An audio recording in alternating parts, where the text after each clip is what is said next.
A dati 700-800 evrov za korektno zavarovanje hiše, a ne? Ampak če ti pa zgori dom, tlele pa se ne pogovarjamo, pa je pa denar lahko Denar ni vrednosti. vse, je pa veliko. Ja, za ene stvari sigurno. Ja. Pač,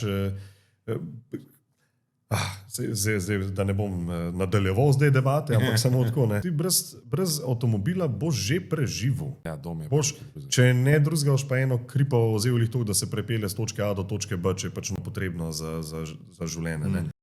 Ampak brez strehe nad glavo boš pa res malo težji.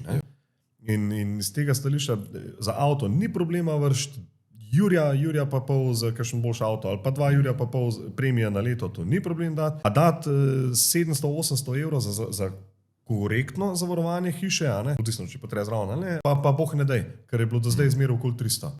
Pa človek bože, za 300 je pač enkrat premalo zavarovan, uradno podzavarovan, ni tako nož dobu neč. Boljš, da nimaš.